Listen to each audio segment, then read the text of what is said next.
First, there was Gloomhaven, the game that redefined what it means to be a serious board game and put Twilight Imperium to shame. Then, there was Jaws of the Lion, the board game that said, what if you didn't have to have a polycule in order to play the game that you just got? Now, we're back with Frosthaven, a game that will take you to the icy reaches of the north, redefine what it means to get really into a board game, introduces a ton of new races, classes, and campaign opportunities for you. I'm JR from Bowls, and we're looking at Frosthaven. So here we are with Frosthaven. Let's open the box. I have undone the seals, but I still can't get into this. And here we are with Frosthaven. The first challenge you'll find is actually getting the box open. We've finally done it. First things first, right off the bat, this is a huge improvement over the first Gloomhaven. There's some like organization stuff right there. Even this book, or the first little sheet rather, tells you, hey, there's a lot of stuff in this game. If you're gonna play it, you probably want to organize it. When you go through the box, you might want to like follow along with the instructions. I am of course going to ruin it. First things first, we've got the rule book, which we're not going to go through now. There's the secret puzzle book, which has some secret language on it and is sealed. The section book is quite hefty. The scenario book, which will tell you everything you need to do. Got our campaign sheets. Finally, the board game board. There's Frosthaven right there. There's your map. We also have a number of stickers which you will add to your rulebook, board game, character sheet, whatever components you could possibly have, you will definitely be modifying that.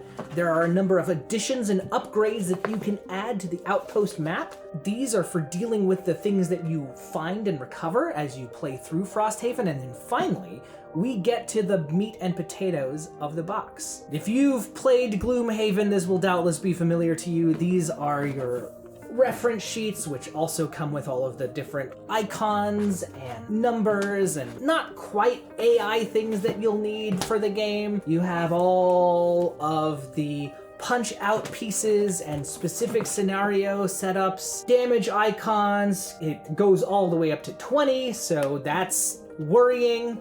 Never mind, it goes all the way up to 100. There are spiked pits. I see traps. I see wooden palisades. I see a lot of things that don't look very friendly. The 100 damage token is especially worrying, but honestly, I think that's what we're all here for. You don't play Gloomhaven or anything of its ilk because you want to win the board game. You play it because you want to test your friendships and you want to have skill. You want to be good at the game. Gloomhaven is like a Dark Souls, but it's a board game. They do a great job of that. It's good that it's hard. It's the challenge of playing it, of figuring out how your class works, of feeling like you're playing a great deck builder as you go. It's where the game sings. It's where it shines. We are getting to the monsters and the people now. Whatever this is, I don't like it. I don't like that. I don't like that there's a robot arm in here. I know that there are Yeti. I already see the angrier, frostier cousins to the Inox, the Algox, which are like evil ice Yetis. There's a crab spider thing. I am absolutely loving the sheer variety of enemies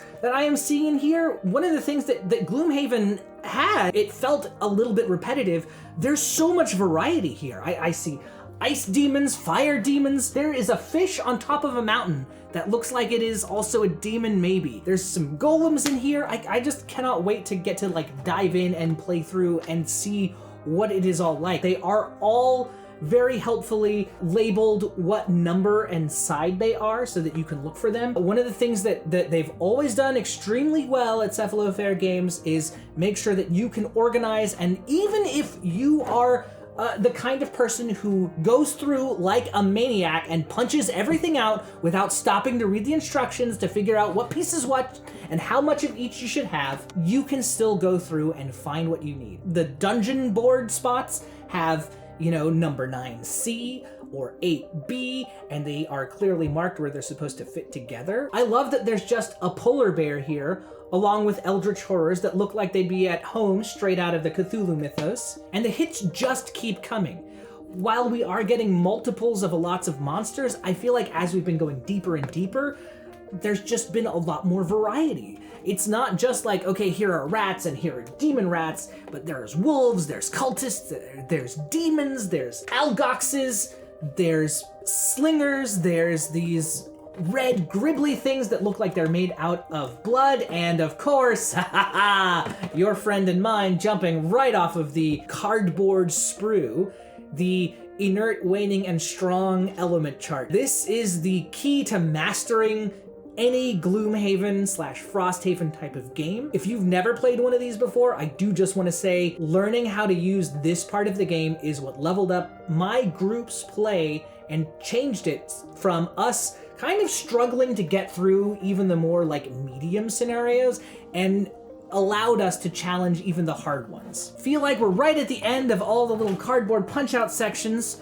which is both good and sad. There's been 27 of them all in all. I think it's fitting that we end with a giant Yeti and also a double-sided, clearly the deck of a ship, but also the icy caves where your whole party will freeze to death and be found later. Finally, we have the tray containing all of the good stuff. These are all of the character class components. If you've never played Gloomhaven before, each of these boxes is a single character that you can play and level up and kind of customize and build. You won't have access to all of them as the game starts. If you've played Gloomhaven, you're familiar with a lot of these. These are the like curse cards and damage cards and the like hero decks and things like that that you'll have. You'll find your city cards and event cards and things that you'll interact with as you play. These are of course your helpful stands, which are color coded with multiple colors, which is worrying, especially since some of them look frosty. A number of plastic bags so that you can organize and keep everything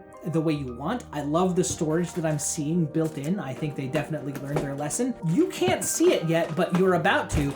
There's a whole other tray underneath this with even more things. This is where all the minis are. These are the hero minis that you will get to play through, including some that are much larger. You can see they are wildly different in size and shape. And of course, sealed envelopes that you don't open until you're instructed to.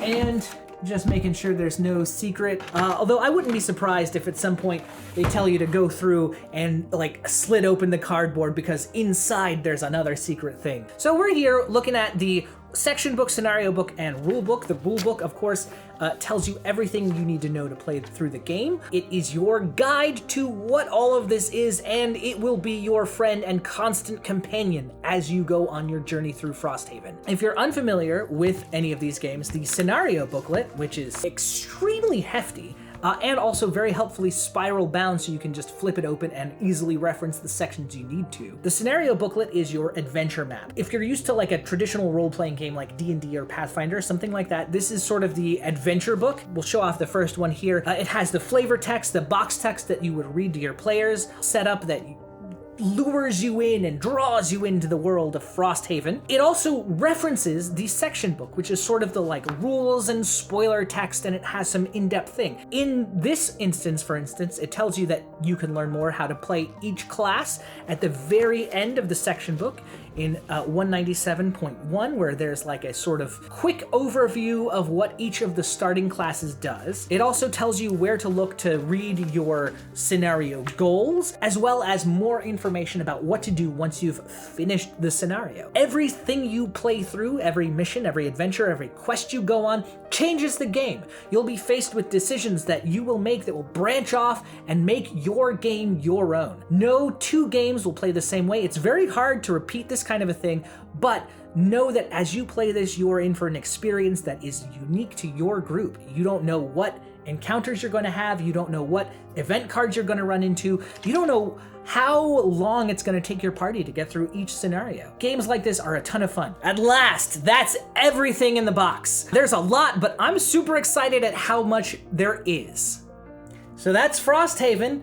It is Gloomhaven, but also taking the lessons and the refinement that we've seen over the last couple of expansions. There's so much new stuff here to dig into. I am super excited. I can't wait to dive into it. It looks like it's going to be so much easier to just like jump right in and get to the game.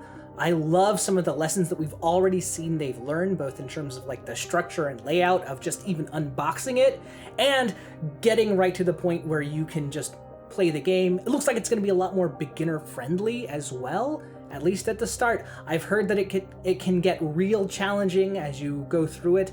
Obviously, we haven't played it yet, but I am just absolutely foaming at the mouth to play it. It is the Olive Garden breadstick smell, you know, where it's like, oh, I can't wait to have that. And then who knows what it's actually going to be like. Are you going to get good breadsticks or are you going to get stale breadsticks? But I have a feeling in this case, my friends, is going to be good breadsticks for all of us. All you can eat, and they're all on me. And that's Frosthaven, everybody. That's Frosthaven. Well, that was Frosthaven. Thanks for watching, everyone. If you want to check out more board game content, you can click right here. Or if you want to see what the YouTube algorithm thinks of you, click right here. I'm Jared from Bulls. Bye!